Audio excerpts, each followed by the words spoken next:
श्री स्वामी समर्थ. स्वामींचा खरा सेवेकरी कोण असतो? प्रत्येकजण म्हणत असतो की मी स्वामींची सेवा करतो, मी स्वामींची सेवा करते. पण खरंच ते सेवेकरी असतात का? भक्ती म्हणजे केवळ नामस्मरण किंवा पूजा अर्चा नसते, तर भक्ती जेव्हा कृतीत उतरते तेव्हा तिचं स्वरूप बदलतं. पण भक्तीचं सेवेत रूपांतर कधी होतं आणि स्वामी कोणाला आपला सेवेकरी मानतात? तर या प्रश्नाचं उत्तर आज आपण जाणून घेणार आहोत.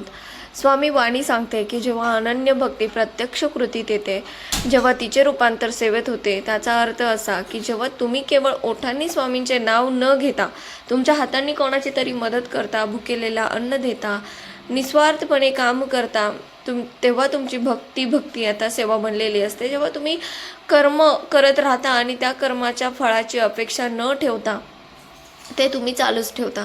आणि जेव्हा स्वामींना असं पात्र शरीर भेटतं तेव्हा स्वामी महाराज त्या शरीरामार्फत भक्तीचा प्रसाद वाटण्याचं कार्य सुरू करतात.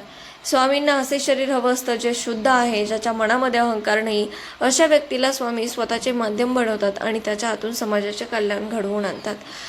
तो व्यक्ती स्वतः काही करत नाही, तर स्वामीच त्याच्याकडून करून घेत असतात. कोणीही म्हणतो की मी स्वामींच्या भक्तीत आलो, पण स्वतःहून कोणीही स्वामींच्या भक्तीत येत नाही. त्यांना स्वतः स्वामींनी निवडलेलं असतं फक्त स्वामींची भक्ती करण्यासाठी. त्यांना ते जी शरीराची, त्या माणसाच्या जी पात्रता आहे ती योग्य वाटलेली असते, तो माणूस योग्य वाटलेला असतो, त्याच्यामुळे तो स्वामींच्या भक्तीत आलेला असतो. कुठेतरी केलेल्या कर्माचा पश्चातापही असतो, जरी तो वाईट कर्म करत असेल तरी.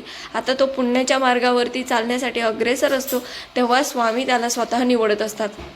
ज्या शरीराला स्वामी आपले माध्यम बनवतात त्या शरीरामध्ये काही विशेष ईश्वरीय गुण चमकू लागतात.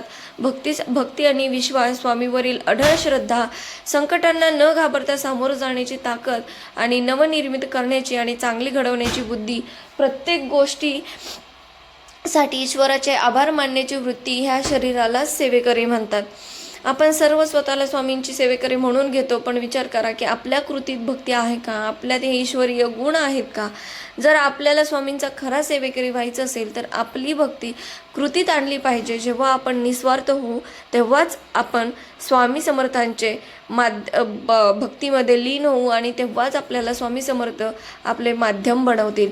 स्वामी वाणीतील हा अनमोल विचार तुम्हाला कसा वाटला? तुम्ही स्वतःमध्ये कोणते बदल कराल? कमेंट्समध्ये नक्की सांगा. ही माहिती जास्तीत जास्त स्वामी भक्तांपर्यंत पोहोचवण्यासाठी व्हिडिओ शेअर करा आणि स्वामींच्या कृपेखाली राहा.